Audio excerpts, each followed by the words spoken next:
You've got your lineup set, ready to take home that victory in round one of the playoffs, or better yet, you have a bye, so you're just sitting back, enjoying the games, and waiting for round two of the playoffs, right? Wrong.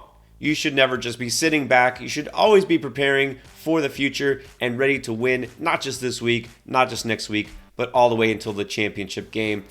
I'm going to tell you how you can do that. Welcome back to the Fantasy Endgame. I'm Pierre. I'm here to talk about some waiver wire pickups. That's right, even through the fantasy playoffs, some guys that you can get ahead of the game and stash on your bench that might come through in the clutch, even for your championship. All right, now let's start with an obvious question. Who's the number one running back in all of fantasy football in terms of scoring? That's right, it's Austin Eckler. That was too easy. Now, quick, who's his backup? Well, if you said Joshua Kelly, then you would be correct. It's not Isaiah Spiller, the rookie who looked intriguing before the season, but you know what? He was really just there kind of in place while Kelly was hurt. He missed a few weeks. Kelly had been looking really good this preseason. He's been the guy who's been the handcuff to Austin Eckler. Thankfully, Eckler has not been hurt. He's been solid, but we have to always prepare for the worst, especially if you're the guy who has Austin Eckler and you're hoping that he carries you to the championship. You're going to want a contingency plan. So let me talk about Joshua Kelly, why he's the one you should be interested in. Well, first of all, he is the guy who's getting the most snaps. In fact, since coming back from injury, kind of played it a little bit slow that first week back, but the last 2 weeks, over 40% of the snap share on offense, which is quite a good amount for a backup running back, especially when the guy who's number one is a stud like Eckler. And he's been much, much better this year. I know if you've thought about Joshua Kelly in the past, as a rookie, did nothing. In fact, last year, he really was a bust. 3.1 and 3.2 yards per carry. That's not going to play. But this year, he's got it up to 4.6 yards per carry. He got a lot of talk, in training camp. He's been much, much better, and that's why he's got this opportunity. So at the very least, he doesn't have standalone value. You're not going to find any starting running backs because you just pluck off the waivers for your championship game right now. But if you have Eckler, I think you almost have to have Kelly. And even if you don't, there's somebody who could help you. We know the touchdown upside here. This is a great offense. And so Kelly is somebody who has a ton of potential if the worst should happen. Now, another running back and a name that you probably haven't thought about in a while, that's Tyler Algier of the Falcons. Now, Algier, was an interesting pickup early in the season when I think it was week 2 after being inactive in week 1. He was put into action and then all of a sudden became the starter for a little while. And then Patterson got hurt, Cordero Patterson, of course, and then he became a lot more interesting. Now, he's been, since that time, pretty consistent, but not in a great way. Consistency is only good if it's going to help you. In this case, he's been kind of consistently mediocre for fantasy purposes. He's been pretty good in real life, but he's just not getting enough to have, standalone value, not somebody who is really more than just bench depth at this point. So why would you be interested in stashing him right now? Well, I'm actually liking some of the things I'm seeing from the Falcons. I think they finally realized they're not making the playoffs. Doesn't look like, even as bad as Tampa is being, they're not going to win this division. They're starting to make some necessary changes to look ahead to the future, or at least give it one last shot down the stretch to see if they can win this division with their young players. And so, step number 1, benching Marcus Mariota. Okay, so we're going to see Desmond Ridder in action. We'll see how that goes. Step number 2, you might not realize they cut Damian Williams, the veteran running back who, looked like a decent late round flyer before the season. Injury riddled season for him. He just hasn't been able to play. And they just cut bait on him because they got 3 decent running backs with Patterson, Algier, and Caleb Huntley. All right, and then I also really like that before their bye, we saw Drake London, their amazing rookie wide receiver, who has not been getting enough targets, just like Kyle Pitts wasn't. He got his season high of targets, tied for it right before the break, and now they're making all these changes to push the youth movement forward. That's what we need. So it wouldn't surprise me if we see Algier get a little bit more involved. Not saying he's going to completely dominate this backfield. It'll still be sort of a committee. But, again, that consistency has been pretty good because Algier, in 9 of the 12 games that he's played, he's gotten at least double-digit carries. Okay, so he's not being completely left out of the game plan. And he's also gone at least for 50 rushing yards in 6 of the past 8 games. So again, 50 yards, that's not doing a lot for you if there's no touchdown involved, but he gets a few more carries. He gets some more chances. Maybe this offense actually gets a little bit better with Ritter as opposed to Mariota. That's the hope at least. And we could see Algier be a little bit more interesting in fantasy. Now, what about wide receivers?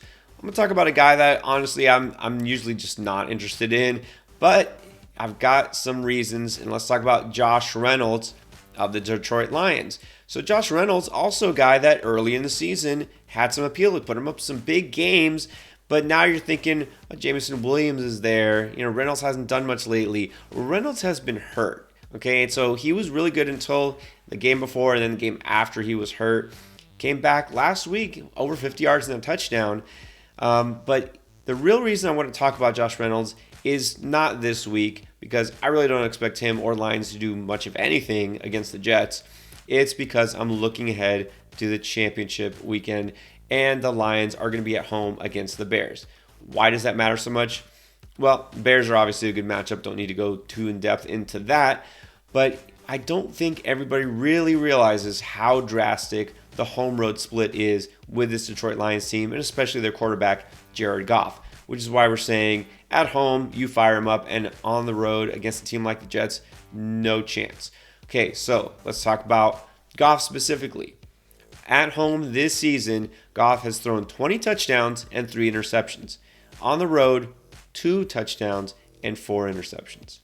That's right, 20 touchdowns versus 2. That's a pretty drastic split. And of course, the receivers are connected to him and the success of this whole offense. So you don't want any part of a guy like Reynolds on a road game. But look, at home against the Bears, this is an interesting flyer. If you're in a deep enough league, injury might happen. He's a guy I think I would actually take a shot on, and maybe over Jameson Williams, because as talented as Williams is, he's still coming off of ACL surgery. He's still learning this offense. It's a guy that not just hasn't been playing, he has been practicing all year because of injury. So I think Reynolds gets more targets. Of course, a guy like DJ Chark is also interesting, but he's been picked up in a lot of leagues because of the prior week's success. Josh Reynolds is just out there, free and clear. So somebody you could potentially plug and play if needed, or if you just need that upside in week 17. And then another unexciting veteran wide receiver, but I'm going to talk about Greg Dortch. Okay, so once again, Dortch is a guy who was picked up a lot early in the season, had some big games while DeAndre Hopkins was being serving out his suspension. Okay, so then he completely faded out. Hollywood's back, all that. Things are changing in his favor again because Rondale Moore put on IR, not coming back this season. Of course, Zach Ertz already on IR. So Dortch stands as the number 3 receiver in Arizona, but without Kyler Murray. But this actually might help Dortch, whereas it might hurt a guy like Hollywood Brown. Why? Well, Joe Dolan of Fantasy Points brought up a really interesting point, and that's that with Colt McCoy at quarterback, the Cardinals are taking the approach of getting the ball out of his hands as fast as humanly possible. His time to throw so far has been 1.25 seconds, and that is by far the fastest in the league. The next closest, I think, was PJ Walker. It was like a full second more. So with McCoy, they're just saying, dump it off, get it to the receiver, don't even try to sit in the pocket for whatever reason. So this helps Dortch because out of all the Cardinals receivers, he has the lowest ADOT, that is average depth of target, at just 4.0. He does not go down the field very much. He kind of sits there, of course, plays a lot in the slot, and he will get those quick slants, those quick outs, those, I don't know who else to throw to, so I'm going to just target Greg Dortch. That's what he's going to do. And the Cardinals really don't have a pass-catching running back like a lot of teams do. It's James Conner, and that's it. And Conner's not the best pass catcher and definitely not a prolific one. I could see Dortch getting you a lot of cheap points in full PPR leagues. He's not going to rack up yards. No, in a standard league, you could probably forget Dortch. I could see him getting 6-7 catches in these games the next couple of weeks with some yardage and, of course, upside chance for a touchdown. And it just so happens in week 17, championship week for a lot of you, he gets the Atlanta Falcons, which are, of course, one of the worst passing defenses in the NFL. If everything breaks right, Dortch could be one of those sneaky sleepers you throw in as a flex. And then finally, let's talk about the last of these kind of preseason sleepers. Romeo Doubs is back. He's practicing. Looks like he'll play in week 15. Will he do anything with Christian Watson on fire? That's the question, is why now would we be interested in Doubs? We liked Doubs earlier because he could potentially be the number one or at least two guy in that receiving core behind Allen Lazard. And now you got Watson, who's on fire. Lazard is healthy. Doubs, where is he going to fit in? Well, he actually might benefit from Watson, who is now drawing all sorts of attention, as you can imagine, from secondaries, and Doubs has more room to operate. Now, the question is, with Doubs, is it going to be Aaron Rodgers or is it going to be Jordan Love? And does that matter? I mean, you know that Rodgers kind of liked Doubs and was targeting him. If it's Jordan Love, because maybe the Packers lose and get eliminated, is that going to give any value to Doubs? It's hard to answer that question, frankly. We don't know how any of that's going to play out. We'll see. Love can throw a good deep ball. We know that. Doubs can get open. But I'm looking at the matchups again. I'm looking at week 17. I can't ignore the fact that the Packers face the Minnesota Vikings, which is the defense that now gives up the most fantasy points to wide receivers. Watson, of course, well, you're starting him no matter what anyways. Lazard, very interesting, but Doubs is this sleeper, the guy that you could stash and potentially throw in there. We'll see how he returns. We'll see how this whole thing plays out.